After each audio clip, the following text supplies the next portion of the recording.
Hello friends, આજે standard 12 science મેથ્સની અંદર આપણે ભણી રહ્યા છીએ ચેપ્ટર નંબર 8 સંકલનનો ઉપયોગ ની અંદર આજે આપણે ભણવાના છીએ એક્સરસાઇઝ 1.1 ના પહેલા 3 સમ કર્યા છે કે વક્ર y વર્ગ બરાબર x, x અક્ષ અને રેખાઓ x બરાબર 1 અને x બરાબર 4 વડે પ્રથમ ચરણમાં આવૃત પ્રદેશનું ક્ષેત્રફળ શોધો. આવો આપણને દાખલો આપ્યો છે. લખીએ પહેલાનો આન્સર. અહીંયા આન્સર 1. પહેલા દાખલાનો આપણે જવાબ લખી રહ્યા છીએ, જેની અંદર આપણને કહેવામાં આવ્યું છે કે વક્ર y વર્ગ બરાબર x. એટલે પહેલા તો આપણે આ વક્ર દોરી દઈશું. આકૃતિની મદદથી દોરવાનું. હંમેશા આકૃતિ સ્કેલ પેન્સિલનો ઉપયોગ કરવાનો, જેથી કરીને સારું લાગે. અહીંયા હું એક આકૃતિ દોરવા. આ x અક્ષ, આ y અક્ષ. ત્યારબાદ y વર્ગ બરાબર x છે. કોની ઉપર વર્ગ નથી? x ની ઉપર. તો કોની આજુબાજુ હોય પરવલય ફેલાયેલો? x ની આજુબાજુ. x ધન છે એટલે આ સાઈડ, ઋણ હોત તો આ સાઈડ. એટલે હું પરવલય દોરી દઉં. તો આવો આપણને પરવલય આપ્યો છે. આ પરવલયનું નામ છે y વર્ગ બરાબર x. ત્યારબાદ x અક્ષ અને રેખાઓ x બરાબર 1 અને x બરાબર 4. તો બે રેખાઓ દોરશું, x બરાબર 1 અને x બરાબર 4. હવે x બરાબર આપ્યું છે એટલે આપણે આગળના વિડિયો લેક્ચરની અંદર એવું શીખી ગયા કે x બરાબર આપ્યું હોય તો આ રેખાઓ હોય શિરોલંબ. તો શિરોલંબ રેખા દોરીએ. અહીંયા આ રેખા છે x બરાબર 1 અને એક દોરીએ x બરાબર 4. અહીંયા માપ લેવાની કોઈ જરૂર નથી, માત્ર તમારે આકૃતિ સમજાય એવી દોરવાની છે. x બરાબર 4. પ્રથમ ચરણમાં આવૃત પ્રદેશનું ક્ષેત્રફળ, એટલે પહેલા ચરણને જ તમારે ફોકસ કરવાનું છે, એટલે ઉપર. તો આનાથી ઘેરાયેલો પ્રદેશ કેટલો કહેવાય? ખાસ ધ્યાનથી સમજજો. આ x બરાબર 1, x બરાબર 4 એટલે આની વચ્ચે જ આવે. x અક્ષ એટલે આની ઉપર આવે, પહેલું ચરણ કીધું છે. અને આ વક્ર, તો આ પ્રદેશ આપણા માટે થયો. અહીંયા હું ઊભી લાઈન દોરીશ. શા માટે મેં ઊભી લાઈન દોરી? કેમ કે આ x ની આજુબાજુ ફેલાયેલો છે. તમને યાદ છે આવી રીતે આપણે વક્ર કર્યો તો પછી મેં અહીંયા એક પટ્ટી બતાવી હતી ઊભી. ઊભી લાઈન દોરીશું તો તમને સમજાઈ જશે કે આપણે x ની સાપેક્ષે સંકલન કરવાનું. કેમ કે આ વક્ર x ની આજુબાજુ ફેલાયેલો છે. ક્લિયર આટલું? હવે આના વિશે આપણે લખીએ. તો આ બિંદુના યામ તમે વિચારો તો શું હોય? તો આ બિંદુના યામ થાય 1 0. આ બિંદુના યામ વિચારો તો શું થાય? તો આ બિંદુના યામ થાય 4 0. એવી જ રીતે એક આ બિંદુની જરૂર પડે ને એક આ બિંદુની જરૂર પડે. પણ આના યામ આપણે અત્યારે ગોતવાના નથી. જો મેળવવા હોય તો કેવી રીતે મળે એ પણ શીખવાડી દો. નામ આપી દઈએ આને આપણે A, B, C અને D. જો તમારે એના યામ મેળવવા હોય તો પરવલય અને x બરાબર 1 નું છેદ બિંદુ છે. તો કેવી રીતે મેળવાય એ કીધું. તો x યામ તો તમે સમજી ગયા કે એક જ છે. y યામ મેળવવો હોય તો x બરાબર 1 છે એ પરવલયમાં મૂકવાનું. x બરાબર 1 અહીંયા મૂકો તો y વર્ગ બરાબર ±1 થાય. તો ઉપરની સાઈડ છે એટલે +1 જ આવે. જો આ બિંદુ કીધું હોય તો 1 - 1 થાય. ક્લિયર? આવી જ રીતે અહીંયા મેળવવું હોય તો તમારે શું કરવાનું? તો આનો તમને x યામ તો ખબર જ છે 4. હવે x યામ 4 ક્યાં મૂકવાનો? પરવલયના સમીકરણમાં 4 મૂકો એટલે શું મળે? 16. ક્લિયર? આ બિંદુઓની જરૂર નથી. આ તો હું તમને શીખવાડું છું મેળવતા આવી રીતે મેળવે, જેની આપણે જાતે ગણતરી કરી લેવાની. દાખલો ગણવાની શરૂઆત કરીએ તો આ પ્રદેશથી ઘેરાયેલો પ્રદેશ છે એ આપણે મેળવવો છે. માટે હું અહીં દાખલાની શરૂઆતમાં હું અહીં લખીશ કે અહીં વક્ર y વર્ગ બરાબર x એ x અક્ષ પ્રત્યે સમમિત છે. એટલે x અક્ષ આજુબાજુ ફેલાયેલો છે. આપણે આ પ્રદેશનું ક્ષેત્રફળ મેળવવું છે. એટલે હું અહીં લખીશ આકૃતિમાં દર્શાવેલ પ્રદેશ. કયો પ્રદેશ? A B C D A. A B C D A નું ક્ષેત્રફળ. ક્ષેત્રફળને આપણે અહીંયા a વડે દર્શાવશું. કોના જેટલું થાય? માનાંકમાં I જેટલું. હવે તમે પૂછશો કે સર આઈ કોણ? બસ એ જ આપણે મેળવવાનો કે આઈ બરાબર ઇન્ટિગ્રેશન. સમજો ધ્યાનથી. કોની સાપેક્ષે સંકલન કરીએ છીએ આ વખતે? x ની સાપેક્ષે. શા માટે? કેમ કે આલેખ x અક્ષ આજુબાજુ ફેલાયેલો છે એટલે dx. અહીંયા dx એટલે અહીંયા y જ હોય. આની લિમિટ શું થાય? કોની વચ્ચે મેળવીએ છીએ? 1 થી 4 ની વચ્ચે. આ વસ્તુ સાચી છે તમારી લિમિટ કે ખોટી છે એ ચેક કરવા માટે 3 પોઈન્ટ ધ્યાનમાં રાખવાના. પહેલો પોઈન્ટ, તમે દોરેલો વક્ર જેની તમારે લિમિટ લગાડવાની છે. અહીંયા dx લખ્યું એટલે લિમિટ તમારે x ની જ લગાડવાની. આ પહેલો પોઈન્ટ. જો અહીંયા dy હોય તો y ની જ લિમિટ લગાડવાની. આ બીજો પોઈન્ટ. અને ત્રીજો પોઈન્ટ બેયમાં સેમ. વક્ર ઉપર તમારે આટો માર લેવાનો કે ત્યાં લિમિટ એટલી જ થાય ને. શીખવાડું કેવી રીતે. x અક્ષ આજુબાજુ ફેલાયેલું છે એટલે x અક્ષ ઉપર હાલો તો લિમિટ કેટલી થાય? 1 થી 4. x અક્ષ ની વાત છે તો લિમિટ x ની જ લેવાની. y ની લ્યો તો 0 થી 0 થાય. ખોટી જ વાત છે, ખબર પડી ગઈ. તો x આજુબાજુ ફેલાયેલો છે એટલે x ની લિમિટ લ્યો તો થાય 1 થી 4. વક્ર ઉપર ચાલો તો પણ 1 થી 4 જ થવું જોઈએ. ચાલો જી વક્ર ઉપર 1 થી 4 જો x ની લિમિટ 1 થી 4. જો બે જગ્યાએ લિમિટ સેમ આવે મતલબ કે તમે જે વિચારેલો પ્રદેશ છે એ તમારો એકદમ પ્રદેશ સાચો છે. ક્લિયર? હજી આગળ દાખલા ભણશું વધારે ક્લિયર થશે. ઇન્ટિગ્રેશન 1 થી 4 y dx છે તો આપણને જે આલેખ આપેલો હતો એમાંથી y ના સૂત્રનો કરતા બનાવવાનો. અહીંથી y ના સૂત્રનો કરતા બનાવો એટલે વર્ગમૂળમાં x dx. બસ આનું સંકલન કરી દો, વાત પૂરી થઈ ગઈ. કેવી રીતે? વર્ગમૂળ x નું સંકલન ઘાતમાં 1 નો વધારો નવી ઘાત છેદમાં અને આપી દો લિમિટ 1 થી 4.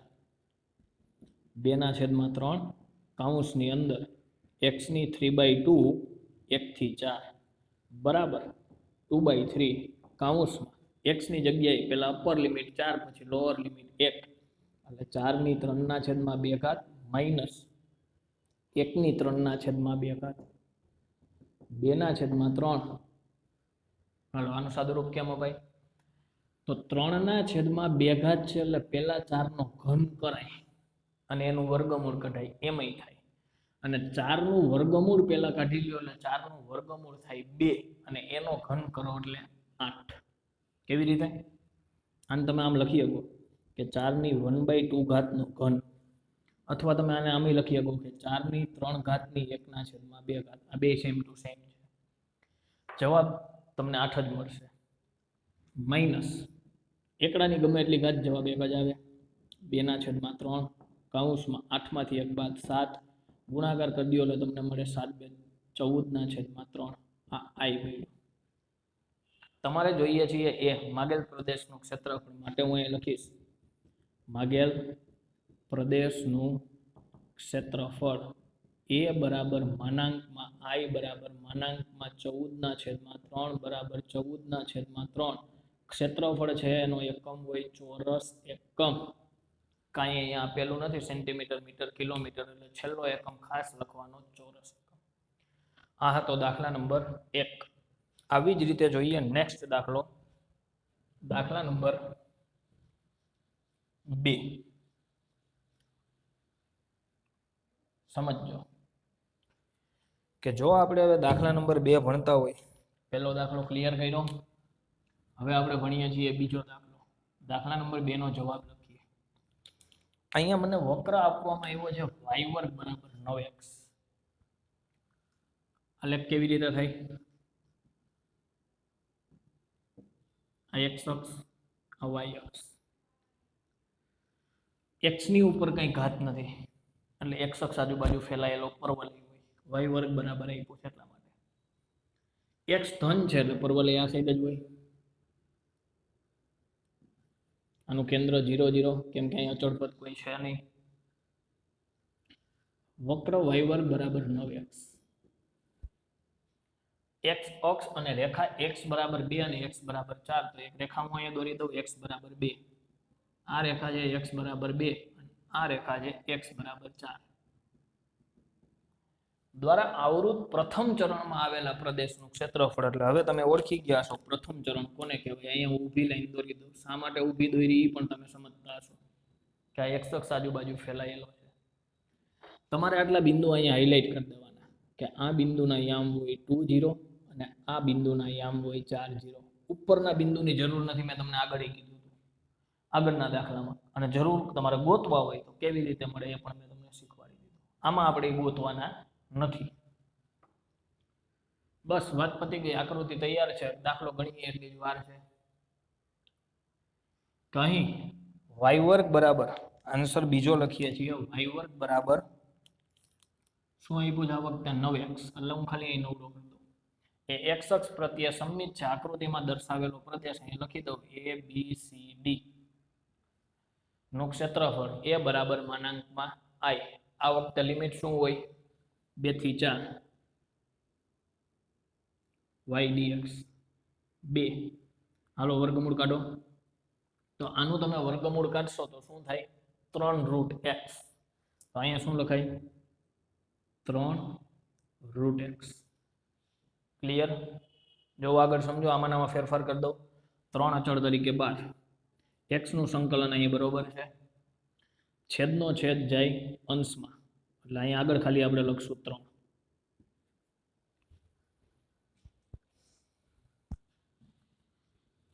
ત્યારબાદ તમે જાણો છો એવી રીતે લિમિટ અહીંયા ફેરવવી પડે 2 થી 4. અહીંયા 3 3 ઉડી જાય એટલે આગળ માત્ર ખાલી અહીંયા વધશે 2. લિમિટ આપણને આપી છે 2 થી 4. તો અહીંયા શું આવે? 2. હાલો આટલો હવે ફેરફાર કરી નાખીએ. સમજો. 2 કૌંસમાં આનો જવાબ 8 જ હોય, એમાં કંઈ વિચારવાનું છે જ નહીં. માઇનસ અહીંયા ખાસ વિચારવું પડે. 2 નો ઘન પહેલા કરવાનો. 2 નો ઘન અને એનું વર્ગમૂળ. તો 2 નો ઘન થાય 8. 8 નું વર્ગમૂળ. 8 નું વર્ગમૂળ તમે જાણો છો શું નીકળે? 2√2. અથવા એમ ન સમજાય તો આવી રીતે સમજાવું. 2 ની કેટલી ઘાત છે? તો આને કહેવાય 2 ની 1/2 ઘાત છે. કેટલી ઘાત છે? 1/2. 2 ની 1/2 ઘાત હોય તો 2 ની 1 ઘાત કરો એટલે 2 અને અડધી ઘાત કરો એટલે વર્ગમૂળમાં 2. ક્લિયર? અંદર ગુણાકાર કરી દઈએ એટલે 8 2 16 માઇનસ 2 2 4√2. હા આપણને મળી ગયો જવાબ. છેલ્લા તમારે ખાલી ફેરફાર શું કરવાનો કે અહીંયા તમારે લખી દેવાનું 16 - 4√2 વર્ગમૂળમાંથી બહાર નીકળે એટલે 16 - 4√2 ચોરસ એકમ. તો દાખલા નંબર 1 અને 2 આમ તો સેમ ટુ સેમ દાખલા હતા, એમાં કોઈ જાતનો કંઈ ફરક નથી.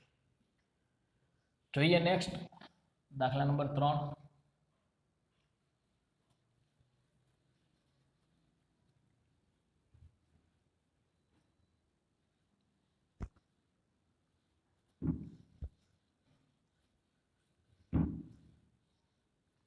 દાખલા નંબર 3 બીજો દાખલો આપણે કમ્પ્લીટ કરી દીધો. હવે જોઈએ ત્રીજો દાખલો. ત્રીજા દાખલાની આકૃતિ દોરવા માટે આ x અક્ષ, આ y અક્ષ શું આપ્યું છે અહીંયા? x વર્ગ બરાબર 4y. x વર્ગ બરાબર 4y. y ની ઉપર વર્ગ નથી એટલે પરવલય y આજુબાજુ ફેલાયેલો હોય એમ કહેવાય. y ધન છે એટલે ઉપરની સાઈડ અને અચળ પદ નથી એટલે પરવલય કેન્દ્રમાંથી પસાર થતો હોય. તો આકૃતિ આની તમને કંઈક આવી મળે. આ કોણ છે? x વર્ગ બરાબર 4y છે. ક્લિયર? y અક્ષ અને રેખાઓ y બરાબર 2. તો y બરાબર 2 નામની રેખા દોરવી હોય તો એ આમ સમક્ષિતિજ હોય. y બરાબર 2 અને y બરાબર 4 એ પણ આમ સમક્ષિતિજ હોય. આને કીધું y બરાબર 4 દ્વારા આવૃત પ્રથમ ચરણમાં આવેલા પ્રદેશનું ક્ષેત્રફળ. પહેલા ચરણની વાત કરી છે એટલે પહેલા ચરણને આપણે હાઇલાઇટ કરીએ, આડી પટ્ટી બતાવીશું તમને એટલે તમને સમજાઈ જાય કે કોના પ્રત્યે તમારે શું કરવાનું છે. આ લક્ષ્ય કોની આજુબાજુ છે? y ને ટચ કરે છે, x ને ક્યાંય ટચ કરતો નથી એટલે આ વખતે સંકલન કોની સાપેક્ષે કરવાનું? y ની સાપેક્ષે. તો લિમિટ કોની હોય? y ની. અહીંયા આ બિંદુના યામ 0 2 અને આ બિંદુના યામ 0 4. કેમ આવું? કેમ કે y અક્ષ આજુબાજુ ફેલાયેલો છે અને y અક્ષ ઉપર બિંદુના યામ x યામ હંમેશા 0 હોય. આવું તો તમે બધું જાણો છો. અહીંયા પ્રદેશને આપણે નામ આપી દઈએ a b c d. બસ આટલી જ આકૃતિની જરૂર છે. સંકલન કરીએ એટલી જ વાર છે. પહેલી લીટી તમારે લખી દેવાનું કે અહીં વક્ર x વર્ગ બરાબર 4y એ y અક્ષ પ્રત્યે સમમિત છે. y અક્ષ પ્રત્યે સમમિત છે એટલે y અક્ષ આજુબાજુ આ વક્ર ફેલાયેલો છે. આકૃતિમાં દર્શાવેલ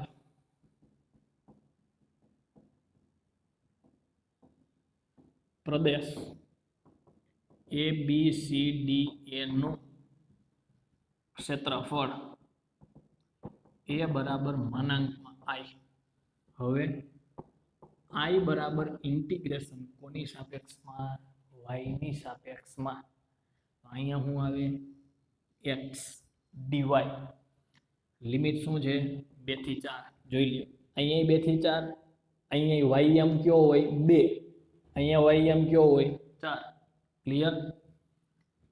ઇન્ટિગ્રેશન 2 થી 4. સૂત્રનો કરતા કોને બનાવવાનો છે આ વખતે? વક્રમાંથી. તો વક્રમાંથી સૂત્રનો કરતા x ને બનાવીએ તો અહીંયા થાય 2√y. બસ અહીંથી તમને આવડે. 2 કૌંસમાં y ની 3/2 લિમિટ 2 થી 4. છેદનો છેદ અંશમાં આવે એટલે 12 ડાયરેક્ટ લખ નાખું 4/3. y ની 3/2 2 થી 4. 4/3 કૌંસની અંદર 4/3/2 માઇનસ 2/3/2. આનું સાદુરૂપ તો હમણાં જ આપણે આગળના દાખલામાં આપ્યું. 8 - 2√2. અંદર ચોગડાનો ગુણાકાર કરી દો. 8 × 4 = 32, 4 × 2 = 8√2 છેદમાં 3. આ છે આપણા દાખલાનો જવાબ. છેલ્લે તમારે દાખલાના જવાબની અંદર માત્ર ખાલી એટલું લખવાનું થાય કે માગેલ પ્રદેશનું ક્ષેત્રફળ એ બરાબર માનાંકમાં i, જ્યાં 32 - 8√2/3 ચોરસ એકમ. આ તો આપણે સાધ્યા 8.1 એકદમ સરળ 3 દાખલાઓ. નેક્સ્ટ નવા વિડીયો લેક્ચરની અંદર મળીએ છીએ ચોથા દાખલા સાથે.